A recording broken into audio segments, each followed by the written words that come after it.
Big junior season coming up for Ian Jackson at St. John's. 6'5" combo guard. A lot to get into in terms of this coming college season for him, as well as his NBA considerations, his NBA evaluation, just to get a feel for his game. Has a tight handle, nifty, crafty, can finish. Not the most explosive athlete, doesn't dunk over you, but has decent size at 6'5", really good ball control. Is from New York City originally, plays with a New York City flair. Played his freshman season at North Carolina before transferring to St. John's. Here he is coming off the DHO. Transferring to St. John's after his freshman year at Carolina and just finished his sophomore season at St. John's. Is going to return to the program. One of few returning St. John's players. Big leadership step for him. And there's a lot to dissect in his game.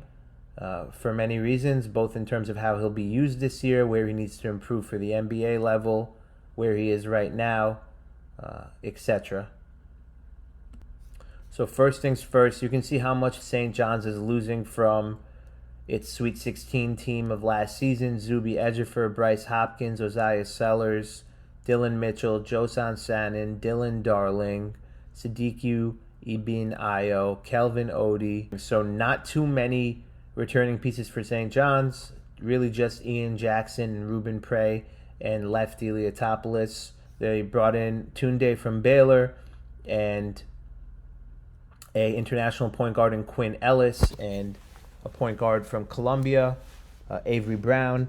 But Donnie Freeman got injured. Tunde's not the best three-point shooter, and Ian Jackson is now going to be tasked with carrying a big load for this St. John's team. Now, there's been a discussion this offseason about how St. John's is going to use Ian Jackson next year. Specifically, the coaching staff has come out and publicly said that they're going to be using Ian Jackson as a shooting guard, not a point guard. Respectfully, I don't give too much merit to that discussion, only because it's not like Ian Jackson was used as a point guard last season. When you're playing alongside Dylan Darling and Sanin and Sellers, you're going to be playing off the ball a bit. So he was.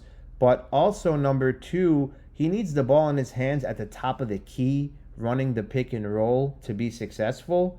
So whether you are going to categorize him as a shooting guard or a point guard, if he's at the top of the key, operating out of the pick and roll, making decisions, whether to score, whether to pass, you can call it for yourself if that's a point guard or a shooting guard. So I don't give that discussion, again, too much credence. I think where we really need to focus on Ian Jackson is his game. He's a perimeter player. He's not operating on the wing. He's only 6'5". He's not like a tall wing Paul George who's really trying to operate from the wing in a triple threat. It's not like that. It's, again, from the top of the key. He's going to be a creator with the ball in his hand. To become an NBA prospect, there's a ways to go. Well, defensively, he's shown he can defend, and there's good tape there defensively. But offensively, he's going to have the ball in his hands and be a creator. So real quick, last season, he averaged 9 points, 2 rebounds, 1 assist, shot 41% from the field, only 34% from three, 90% from the free throw line. His overall jump shooting, 32.5%, not great. But as a pick and roll ball handler, including passes, so that data includes all outcomes as the ball handler. Finished in 42% efficiency and independent of pace, 0.94 points per possession, which was the 63rd percentile overall. So he's good out of the pick and roll. The film shows it and the numbers show it. Now, he's only converting 49% on his layups, which is not great. In fact, out of 15 players in the Big East last season who are considered perimeter players, it had a minimum of 98 layup possessions, and that's what Jackson had, 99 layup possessions. He finished 13th of 15th in his efficiency, 49.5%. And there's a lot of point guards on this list: Caden Lewis, Finley Bizjack, Nigel James Jr., Silas Demery, Malik Mack, who all finished at a better clip than Ian Jackson. And if I'm not mistaken, all those guys are smaller in stature than Jackson, so there's not too much of an excuse why he's not finishing at a higher clip at the rim. It's It's only going to help him become more attractive as an NBA prospect. Of course, he's going to want to develop an in-between game as well, and we'll get into all of that. And he's going to want to develop his jump shot, and we'll get into all of that.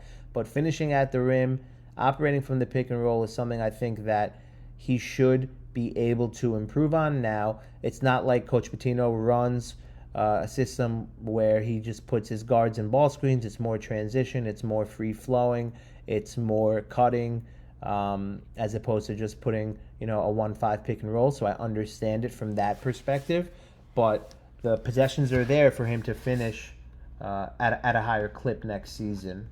So I want to be clear that the rest of this evaluation, now that we're getting into his film, is going to be from the angle of Jackson as an NBA prospect. Is he someone who's draftable? Is he someone that an NBA team is going to invest in? So offensively, you're going to want to see a little bit more consistency from Jackson next season. But defensively, he did a good job as a sophomore, and you want to see him continue to showcase that as a junior. He slides his feet well. Did a good job on many players in the Big East, can pick their pockets. He's someone who you felt good about guarding his position. It's a good starting place when you're evaluating him at the NBA level. This is something he definitely does at a good level, and you want to see him continue to do so this coming season.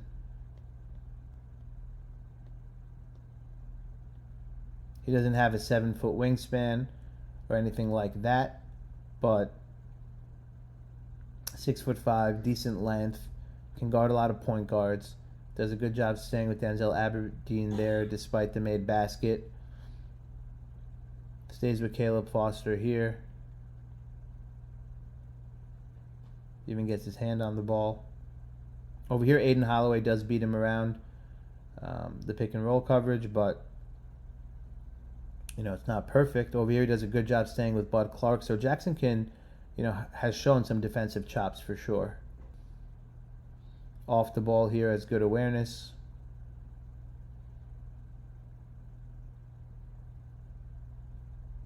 I do want to touch on Jackson's size. He is 6'5", but part of me doesn't see him playing as a 6'5" player. His functional size is a little bit smaller. I think his physical build doesn't allow him to absorb contact too much. He's not getting to his spots the way that you'd want him to. He uses a lot of dribbles, so I think he needs to fill out his frame, add some more muscle, and that will allow him to absorb contact better and play more like a 6'5" player. So I just have some clips here trying to understand, is he not playing up to his height, so to speak? And let's take a look. We saw that he had some struggles finishing near the rim, 49% on layups. But I feel like for somebody who's 6'5", there has to be a little bit more in the tank he can give than,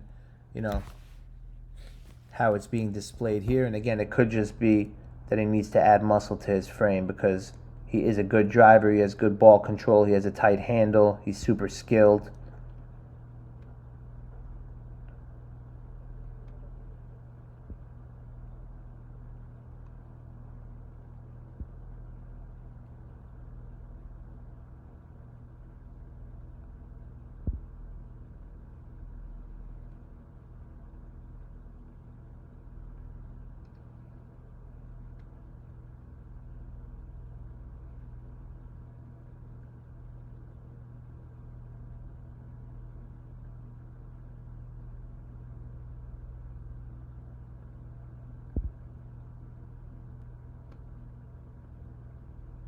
He gets bumped off his spot there with a little bit of contact. Not too much of an in-between game showcased by Jackson last season. Of his 160 jump shot attempts, 143 of them were from the three-point line, so only 17 were from the mid-range or jump shots closer to the basket. And then he only tallied about 11 field goal attempts that were categorized as runners. So he had 108 attempts at the rim and 143 three-point attempts, but not too much of an in-between game, so to speak. He shot 33% on jump shots overall, about 36% on catch and shoot, and only 26% on off-the-dribble jump shots last season. I do want to show him scoring off the dribble, even though he only shot 26% on off-the-dribble jump shots, because I feel like there is something he could tap into here. He has the requisite ball handling and ability to create for himself, that I think it would be a disservice to him to not show some of these clips, because he has that ability to stop on a dime and rise up for a shot, can change direction, decent step back there. He misses the jump shot, but you can see that he can create space for himself.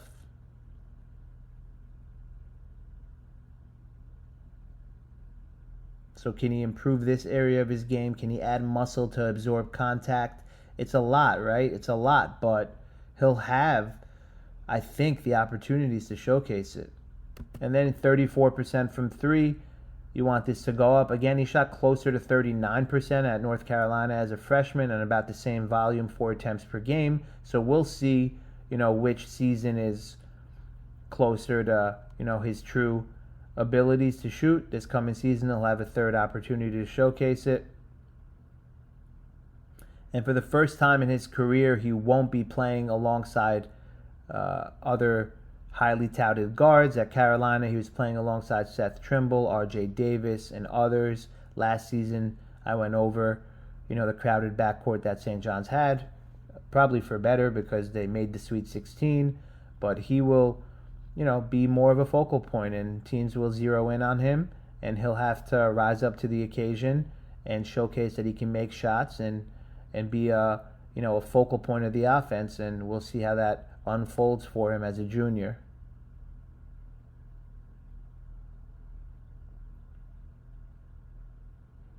He has a little bit of a slanted form when he shoots, but I'm not going to hold that against him too much. He's able to get a quick release off, but just needs to, knock it down at a higher clip.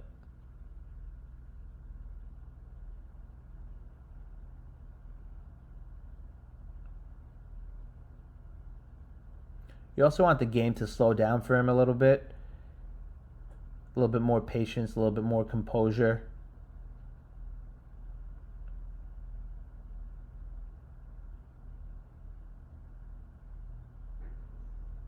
It's not like guys are pressuring him due to his handle. He has the ball handling to not get pressured, so you'd like to see him play with a little bit more controlled pace, make decisions a step slower than he did this past season as well.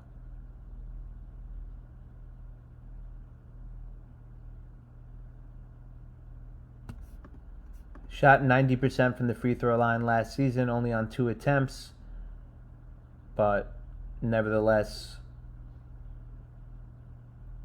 a good free throw shooter.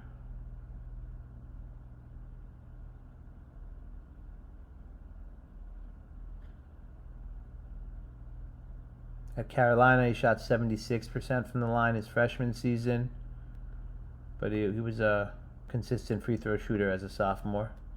Going back to his finishing ability at the rim, we saw some of these clips at the beginning of this video to get a feel for Jackson, but I want to show a couple more clips here. He can finish at the hoop. Again, only 49% on layups, but still, that still has a bunch of baskets in that mix.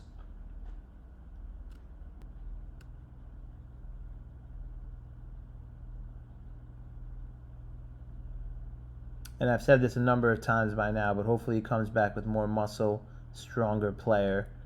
Because when you have a player who's strong and doesn't get bumped off his spots and has the skill to change direction, change speeds, change hands, it can get interesting when he gets close to the basket. So that's it for my evaluation of Ian Jackson as he embarks on his junior season.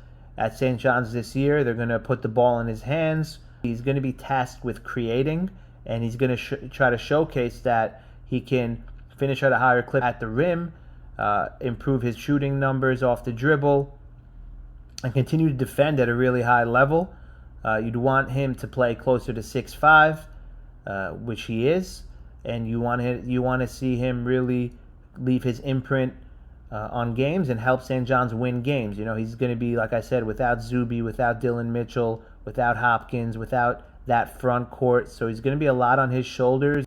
In terms of his NBA prospects, you're going to want to see him shoot it better on the catch, really become someone on the wing you can trust to knock down shots, continue to defend at a high level, make plays in the open court, and kind of distinguish himself as a 6'5" combo guard who is very fast with the ball, crafty, secure handle, can finish at the rim at a higher clip, and can knock down shots.